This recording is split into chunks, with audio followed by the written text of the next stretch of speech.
Ողջույն բոլորին, այսօր կծանոթանանք փոփոխականի և մուտքի գաղափարների հետ։ Փոփոխականի գաղափարը շատ կարևոր գաղափար է, մենք իրան այսօրվա տեսանյութում մի քիչ ավելի թեթև ենք անդրադառնալու, հետո իրան հետ ենք գալու, բայց մինչև հասկանալը թե ինչ է փոփոխականը, եկեք մի հատ սովորական կյանքի համեմատություն բերենք։ Հիմա Python եք սովորում, գուցե սիրում եք տետրի մեջ նշումներ անել, ու գուցե գնացել եք տետր եք արել սկզբում ու այդ տետրի մեջ ամեն դասից առաջ ինչ-որ նշումներ եք գրում։ Դուք այդ տետրը, որ արել եք, եկեք գրել եք, հետո դրել եք մի կողմ, հաջորդ անգամ, երբ որ էլի դաս եք անում, էլի այդ տետրը վերցնում եք, իր մեջ շարունակում եք նշումներ անել, չէ՞ երևի։ Չեք իջնում խանութ, նորից տետր առնում, այդ տետրի մեջ նորից գրում, հետո ամեն անգամ նորից իջնում խանութ, տետր առնում ու տետրի մեջ գրում։ Հետո երբ որ ձեզ պետք է լինում հասկանալ թե ինչ էր այդ տետրի մեջ գրած, չեք բռնում, չէ՞, նորից նույն ամեն ինչը գրում եք, տետրն եք վերցնում, մեջը նայում։ Այդ գաղափարը, այդ տետրի գաղափարը փոփոխականի գաղափարն է։ Տետրը դա փոփոխականն է Python-ում։ Մենք այստեղ, երբ որ գրել ենք օրինակ points go to եւ այլն, երկար տեքստ ենք գրել ու այդ տեքստը օգտագործել ենք։ Նման է նրան, որ ամեն անգամ գնանք տետր առնենք։ Ավելի լավ տարբերակ կլինի ստեղ ու այստեղ, որ մի անգամ ուղղակի սահմանենք, այսպես ասած, փոփոխական տետր։ Գրենք, ասենք, օրինակ p-ն հավասար է points go to տեքստին, փոփոխականի սահմանում այս ձև արվում, գրում ենք անուն, հետո կարող ենք դնել չդնել բացատ, ցանկալի է այսպես մեկական բացատ դնել ու հետո դնում ենք արժեք։ Ու այստեղ, եթե այս points go to-ի փոխարեն գրենք ուղղակի p, ելքը մնալու է լրիվ նույնը։ Նույն կերպ, եթե այստեղ տեքստի փոխարեն գրենք p, կրկին ոչ մի տարբերություն չենք զգալու։ Ինչ է կատարվում Python-ի հետ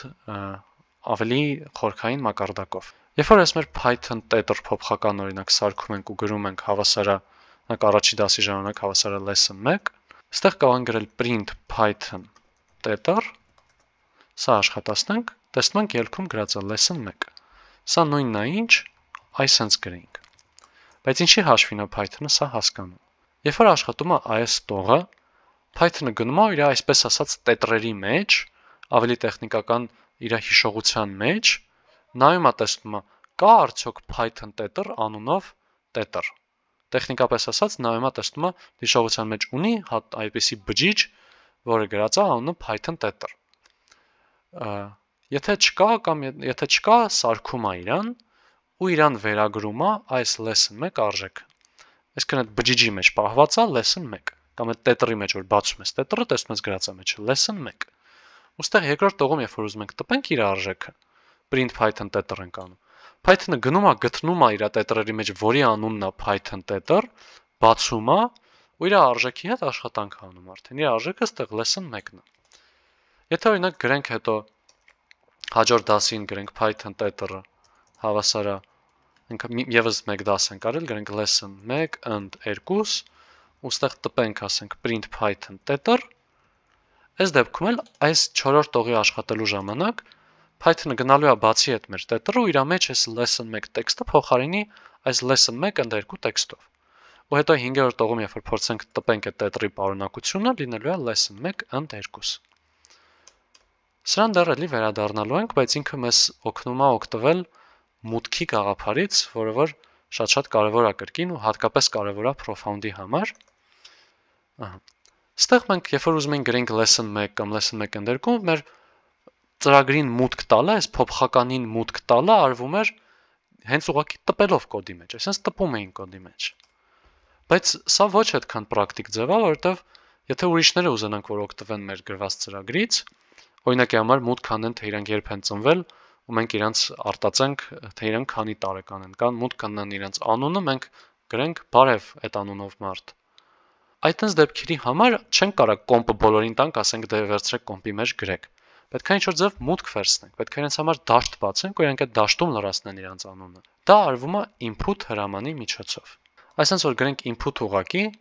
ինքը մեզ ուղղակի sense մի հատ դաշտ է բացում, ու այդ դաշտի մեջ գրում ենք, բայց այս input-ը, որ ոչ մի բանի չի հավասարեցվում, այս արժեքը չի կիրառվում ոչ մի ձև։ Որպեսզի կիրառվի, պետք է վարվենք այսպես, կարող ենք գրել օրինակ անունը name-ը հավասար է input։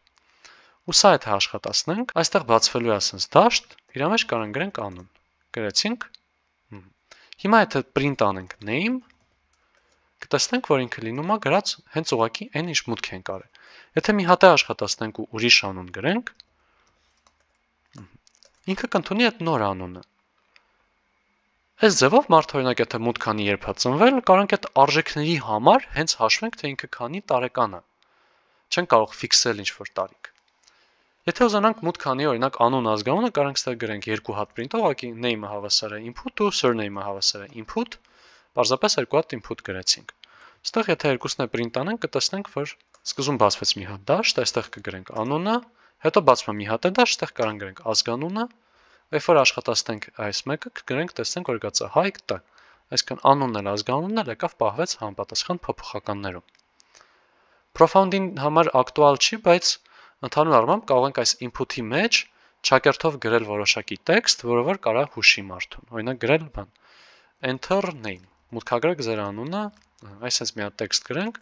ու իմաստեղ այս դաշտը բացելուց առաջ կտպվի նաև այս մեր տեքստը։ Ու մեզ հեշտ կլինի հասկանալ, որ մեզ պետք է տպել մեր անունը։ Ոչ թե տպել, այլ մուտքագրել։ Ու ազգանունը էլ նույն ձև կարանք sense վարվենք ու արժեքները sense կպահի։ Այս input-ի գաղափարը profound-ի համար է շատ կարևոր, դրա համար մի քիչ համատաբար շուտ է ներմուծվում։ Ինչի՞, որովհետև profound-ը պետքա ստուգի դուք ծրագիրը ճիշտ է գրել, թե չէ։ Դա արվում է հետևյալ կերպ։ Profound-ը նախապես պատրաստած ունի որոշակի input-ներ, դեպքեր, որոնց համար ծրագիրը աշխատացնելու է։ Ու ինքը ստուգում է, արդյոք այդ դեպքերում այդ մուտքերի համար ծրագիրը ճիշտ է աշխատում, թե չէ։ Օրինակի համար, այս խնդրում եթե նայենք հենց, եթե մուտքում գալիս է Աննա, արդյոք ծրագիրը տպում է hello Anna։ Ինքը տենց զույգեր ունի։ Մուտք ու ճիշտ ելք, մուտք ճիշտ ելք։ Ինքը ձեզ տալիս է մուտքը, դուք ինչ որ բան ելք եք անում, ինքը համատում է այդ ելքը բռնում է իր մտածած ելքի հետ, թե չէ։ Դրա համար դուք չեք կարող այստեղ ուղղակի գրել, ասել name-ը հավասար է Anna ու ասել print արա hello Anna, որովհետև բա ինչ եթե եկեք ստեղ ուղղակի name-ը print անենք դեռ Սա եթե աշխատացնենք, ինքը բոլոր մուտքերի դեպքում տպելու է հենց կոնկրետ տպելու է հենց այս մեր Աննա արժեքը, երբ որ Սիմոն գա մուտքում, էլի տպելու է Աննա։ Profound-ը չի կարա գա ձեր կոմպը վերցնի, այս առաջի տողում ջնջի գրվածը ու գրի name-ը հավասար է Bob այդ դեպքի համար աշխատացնի։ Ինքը դա ձեզ տալիս է input-ի միջոցով։ Դուք պետք է այստեղ գրեք input, ինքը այս դեպքում նոր արդեն կաշխատի ճիշտ անունի համար։ Ստեղ ելքը լինում է Սիմոն, ստեղ ելքը լինում է Bob։ Հաճախ այս input-ի գաղափարը առաջացնում է շփոթություն, թե ինչի է ծրագիրը աշխատում ճիշտ run-ի դեպքում, բայց չի աշխատում ճիշտ submit-ի դեպքում։ Դա լինում է մեծամասամբ այն դեպքերում, երբ որ ծրագիրը ճիշտ է աշխատում մենակ այս մի քանի հատ օրինակի համար, օրինակ մենակ Աննայի, մենակ Bob-ի ու մենակ Սիմոնի։ Եթե այստեղ լիներ մենակ մեկ օրինակ, այս Աննայի օրինակում մենք գրեինք Աննայի համար ծրագիր, այսինքն name-ը հավասարեցնենք Աննա ու դրա հետ գործանենք, run-ի վրա ծրագիրը ճիշտ կաշխատեր, եթե ճիշտ գրեինք, էլի իհարկե այս կտորը։ Բայց հետո հաջորդ անունների համար էլի կաշխատեր նենց, ոնց Աննայի համար է աշխատում։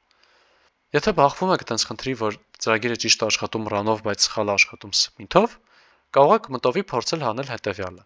Մտքում մի հատ թաքցրեք այս մուտքը, պատկերացրեք, որ չկա գրած օրինակներ։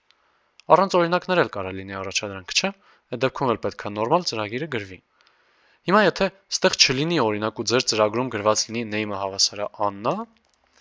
ինչ որ մեկը որ կողքից նայի կամ դուք ինքներդ է որ առաջադրանքը կարդա ու գա լուծմանը, կասի, հա բայց ինչի ես գրել name-ը հավասար է Աննա։ Այդ դա կարող օգնի, որ նկատեք, որ խնդիր ունեք input-ը ճշգրիտ չօգտագործելու։ Դա լավ օրդես։